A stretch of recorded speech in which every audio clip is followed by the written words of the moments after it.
Hello, popcorn junkies. Welcome to our review of Immaculate. Oh, yeah, love a nun. As you know, I'm a huge nun fan for all the right reasons and all the wrong reasons, and I won't go into the wrong reasons here. I'm not a Catholic. I haven't got any Catholic guilt. I've got guilt, but I haven't got any Catholic guilt. But no, I do like a nun film. I do, I don't know. There's something about them. It's the habit, the look, the feel, the chastity, I don't know, there's something about it all that's a bit kind of weird and kind of whacked out and kind of potentially frightening and kind of controlling and all that kind of stuff. Now, I know a lot of people have had bad experience of nuns, so I'm not being light-hearted about it, but I am talking about it as a kind of genre of film, a sort of nun-sploitation film. So this is a review of Immaculate, which is the new Sydney Sweeney movie, new Sydney Sweeney horror film, pivoting around her playing a young nun who goes into retreat, goes to a nunnery, goes to a convent, takes a vow of chastity and not poverty, but won't take any, won't live a life of luxury, an ascetic lifestyle. And this is a horror film that kind of really pivots around her body, and it's a kind of it's body horror, but it's also about a woman's sort of autonomous right to make choices and be in control of her own body. So it comes at quite an important time, I think, in terms of American politics around abortion and things like that. Though that is not front and center in this. This is a schlocky, kind of tongue-in-cheeky, quite bloody and gory, Suspiria vibes, think Rosemary's Baby, but lacking perhaps even the kind of sophistication of something like Rosemary's Baby, but much more in the sort of area of Dario Argento's sort of Suspiria and that whole sort of Grand Guignol kind of, sort of slightly camp, slightly erotic kind of horror. Though I have to say the eroticism in this film is a much more complicated concept because really it pivots around, I think, Sydney Sweeney's star status. Sydney Sweeney, the actress, she came to fame. We all got to know her in Euphoria. She was in a recent film, very sort of unlike most of the other stuff that she's been in, called Reality, in which she played a whistleblower in America, and it was based upon real FBI kind of recordings of her being arrested and interrogated, and she's very, very good in that. I think she was in not Captain Webb, what was the Madam Webb or something? Was she in Madam Webb? So she's quite mainstream, she's quite popular, she's incredibly pretty, she's buxom, she's beautiful, and her role in Euphoria is that she's the sort of ditzy, over-emotional blonde who's a bit silly and da-da-da-da. And I think why her kind of star status is important is that I think this is quite a clever film in casting, and it's a film that kind of throws a sort of spotlight on something that doesn't often get talked about, which is how the casting process of, say, a star can engage with what the kind of populist dialogue about that star is. And I think with Sydney Sweeney, there is this idea that she's buxom, she's beautiful, she's blonde, she bucks the trend, she's not ashamed or afraid to show herself off and exploit that and take advantage of that, but she's sharp, she's smart, and just because she's pretty and buxom and all these kind of things doesn't mean she can't be a sharp modern woman with a brain and the ability to make her own choices. And I think in a weird way this film is all about that and is made all the stronger in terms of its subject matter because of that aspect to her star status, if you like. So what is this about? This is about a young girl. We discover in the film that she's had a traumatic past. She's had a trauma. She was nearly drowned, or she was caught under ice, I think, a la almost like the Omen films. Do you remember that? Seems to be a nice thing, doesn't it, around religion and vicars and priests? It's like you get caught under ice. Anyway, and they say, or she says, that she died, essentially died for 7 minutes and then was revived. And this comes out later in the film, but this is her background. She's gone into retreat, she's gone to a nunnery, she's gone to a sort of, it's not a nunnery because there are priests there too. It's not just women, it's a convent, it's a kind of, I don't know, it's a monastery of some form. Right at the beginning, we're given a clear sign. She's coming into the country from America. She's kind of interrogated, or her papers are gone through by two really sort of, slimy Italian customs officers. No, sort of not customs officers, but border police. And they're kind of saying, what a waste, you going into the sisterhood. What a, you're throwing away, or look at all this opportunity. Again, sort of talking about her sexually. But she kind of, big eyes, and she is big-eyed, and she's kind of doughy-eyed, and she's innocent. She's like, well, what do you mean? No. And she heads off. But we all know it. We've gone to see Immaculate because it's a horror film, so we know it's not going to go well. Oh yeah, right at the beginning of the film, we've seen a nun trying to escape the monastery. She gets so far, but then falls. And then we had a moment where she gets her leg caught by hand through the railings of the gate. They pull her leg back and they snap it, and they snap it badly. So this is not a film for the faint-hearted. There's blood, there's broken bones, there's gore. Not too much gore, but there's enough gore to, I think, it's a bit gory. And that first snap, be warned, is it really gets you. But it clearly earmarks the fact that this is not a nice place. And in many ways, this film is quite nostalgic, a little bit like another film that's been released recently, Mother's Instinct. This is like it has aspects of the Hammer House of Horror sort of. You're kind of settling into something and you're thinking, oh, this is really horrific, but actually I feel quite safe. This is kind of like, it's like we're in the 1970s, and because what we go for then is the classic device of she arrives at the monastery and everyone's lovely and it's like, oh, hello and welcome and here's where you're going to sleep. But then you see someone sort of walk past the door who looks a bit dodgy or muttering to themselves, and you've got other sisters and other nuns who are a bit competitive and a bit nasty and a bit bitchy, and you're like, She's asked to make a vow of chastity. I always find, does anyone else find the kissing of a priest or a papal or a pope type person's ring? Oh, it's so pseudo-sexual. It's so sort of, it's so controlling. Anyway, so she makes this vow to this, group of men, male priests. And what we discover, she has classic green sequences. There's lots of jump scares and all this kind of stuff. But then we start to get weird things happening. So like one particular nun hurls herself off the top of the building because she's obviously been forced to hide the truth of something. And when we see her mangled body in the cloisters, I'm not joking, the close-ups of her mashed up face, the director really goes in for not just a sort of medium close-up, but then a close-up, but then an extreme close-up, and then a big extreme close-up. It's pretty mucky, and her nose cavity is not pleasant. So, we've got a bit of that. Another nun at another point who kind of, decides to kind of stick up for Sydney and say, what's going on here? This is awful. Gets her tongue cut out. But essentially what they're trying to, the men who run this place are trying to suggest that this is a nice nunnery. This is, we're fastidious, we're religious, we're, all this kind of stuff. But what happens is that she finds herself, she gets pregnant. She discovers she's pregnant. She's flummoxed by this because she hasn't had sex with anyone. And thus the title Immaculate comes in. So of course they all start to treat her like the second coming. It's like she's the Virgin Mary. Can we just talk for a minute about the whole concept or idea of an Immaculate Conception?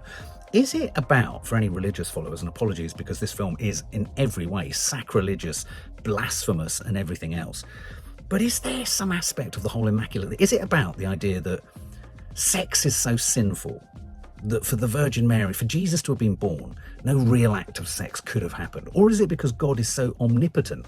He's not impotent, but he's so omnipotent and he's everywhere.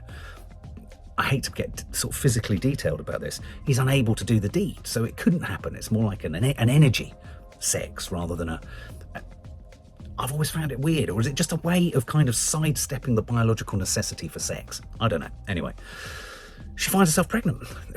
Funnily enough, they've got all this dusty old kind of, scanning equipment and kind of delivery equipment, and they can chuck her on a gurney, they can pop her legs in kind of stirrups, and they can get in there and have a look, which they do. And she's pregnant, but she's disturbed by this. Now, what I liked about this film, and it's not brilliant, but it's kind of silly enough, gory enough, and distracting enough to entertain you. It's a perfect Friday night film. But what I liked about it that I thought was a really rich topic that I've not really come across before, though I'm sure there are films, everything's been done before, hasn't it? One of the key narrative devices here about how she's got impregnated is that we discover, all sorts of terrible things have happened to her. We haven't seen it, but she's been impregnated. But what they have is they claim to have one of the priest who's nicest to her, closest to her. He says, look at this, and he shows her a sort of rusty nail, a long, horrible nail with dried blood on it, and he says, this is one of the nails that they crucified Christ to the cross with. And in keeping with that idea from Jurassic Park, where in a blob of amber they found a mosquito, and then they took the DNA from the mosquito to create the dinos by mixing it with a frog. Sydney Sweeney's the frog in this equation. What they've done is it took them 20 years to develop a DNA extraction from the stained blood on the nail that went into Jesus. And by using that DNA, they've managed to put it in a spermatoza that they can then put in her egg. That means that she can then potentially give birth to the second coming, Jesus. a new Jesus. All of that I thought was really interesting, the kind of conflation of Catholicism, nunnariness, religiosity, spiritualism, the horrors of religion, and DNA science, genetics. I love that, this idea that this dark, twisted, religious kind of ambition could be combined with that other strange religion of science. I liked all that. Which kind of speaks to, and I found the scenes around her being inspected and scanned and all that kind of stuff. This does, you know how most horror films are a kind of expression or an articulation or a discussion through entertaining form, in an entertaining form of kind of the concerns or preoccupations that are going on in society at large and all that sort of stuff. And I do think this is a film about the horrors of not being in control of your own body and not having a say over whether you have a child or if you get pregnant, what you can do with that baby, and whether it's up to you or whether it's up to, you know, the community around you or the society or the structure or the civilization around you. Is it their choice or your choice? Whose choice is it to take control of your body? This is grand guignol. You know, as I say, we then see nuns having their tongues cut off. We see smashed up faces. And then we have this brief moment towards the end where, you know, Sydney Sweeney then decides, you know what, I'm not having any of this. I'm going to fucking run away. And of course, because of that first scene, you're thinking, don't run away. They're going to break your legs through the gates. It's not nice. Don't do it. But anyway, she feigns a miscarriage by using a dead chicken. But she didn't really hide the chicken very well, so that she's kind of rumbled quite quickly. So they do actually take her out and they seek to rush her to the A&E because, of course, she might be carrying Christ. She might have Christ in her belly. And then she gets out of the car, she runs. It's all a bit naff, this. None of it's believable. You've got to jettison kind of even within the horror stakes. How would she have got out of the car? And how could she run if she was actually still pregnant because she's pretending that she wasn't pregnant by using a dead chicken or a headless chicken? All that kind of stuff.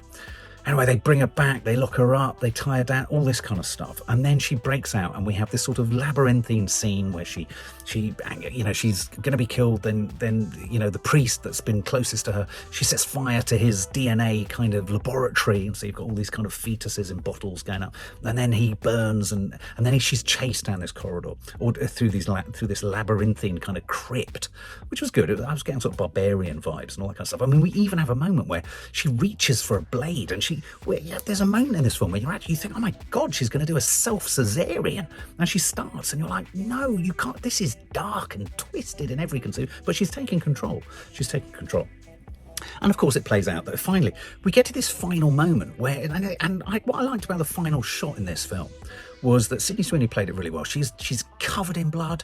She's desperate. She's standing on a grassy knoll. It's quite religious almost, though. There could have been a sort of burning bush next to her and you wouldn't have been surprised. She's got pains. She's trying to get this baby out. She's screaming. She's giving birth. So she's obviously been provoked into some kind of early sort of delivery. Her waters break and all that kind of stuff. And she's in agony, and she performs it absolutely was the performance of her life, screaming, it's mucky, it's in your face, it's scary, and she finally gives birth. And I think I'm right in remembering, they pretty much hold this on a single shot of her screaming, big close-up, and then she gives birth to it, and then off camera you can hear the mithering and sort of horrible, I was getting Eraserhead vibes, you know, the kind of the fetus, and you can hear this as I say, if you've got any issues with pregnancy, delivery and birth, this is not the film for you. And then she wanders off, and then she finishes it off in a hugely sort of, you know, visceral, violent fashion. But what's clever is, whilst they've shown us so much blood and gore and caved in faces and tongues held in front of nuns' faces and all this kind of stuff, they don't show us what she squishes, but you have a sense that it might be a little hairy fucking nasty thing that's kind of like could it be the devil? I thought we were going to get a Rosemary's Baby moment where they were going to leave us on a sort of, I don't know, could there be a sequel? No, she smashes it to smithereens with a stone. And in a way, this film is indirectly a film about a woman taking control of her body and not having her body controlled by anyone else. And I was kind of reminded a little bit, there was a film years ago by a director called Abel Ferrara called Miss 45. I think it was called Miss 45 as in a Colt 45, a gun. And I think the subtitle was Miss 45, Angel of Vengeance. And it was about a nun who it's like a feminist revenge thriller where a nun, I think the nun has been raped, goes on a revenge mission to shoot the rapists. This is a film in that sort of category of, it's about empowerment and it's about a young woman pushing against everything. There are some kind of curious moments and touches in there. Like, for example, this is an odd thing to kind of home in on, but like there's a very incidental scene where her character is talking to someone else in the nunnery in the convent, and she's having a wee. And you sort of think, well, you wouldn't expect to see that. And I think these little details are quite nice because it's, again, sort of speaks to the idea of okay, you know, people might judge me for having a wee, but I'm a nun and I'm a woman and I'm pretty and I'm all these things, but I'm gonna have a wee. And I don't know, I think this film is an interesting little sort of nugget or little kind of puzzle piece in what's shaping up to be quite an interesting actress with an interesting body of work behind her. And as I say, I think this whole film plays to the idea of what sort of a star Sydney Sweeney is. She's one of the producers on it. I think she was very much sort of behind this as a... Now, does it succeed as a film? I mean, you know, if I'm honest, I felt it needed to go a step further. I think it could have gone a little bit further, even in its, not comedy, but in its stretching the imagination. You know, sometimes with a Tarantino film, you can get to that gore fest moment where you're laughing with horror. This doesn't quite get you to laughing with horror. So in that sense, it more often than not falls short, so that you think, oh, that was just bad. A lot of the supporting cast, most of the men, the main priest, bad performances. Some of the set pieces pretty obviously covered and obviously shot. An over-reliance, I would say, on just straight jump scares and then just gory moments. But I think, you know, Sydney Sweeney, you know, is in this film from the get-go. And she, again, I mean, I suppose she's very sort of... It's not nuanced, it's not sophisticated, it's an entirely functional horror film. But I think if you want to dig around in it for more meaning and a sort of thematic, as I've said already, I think the thematic is around women taking control and having control and fighting for control of their bodies. If I was to score it, I'd give it 63 out of 100. Tell us what you think.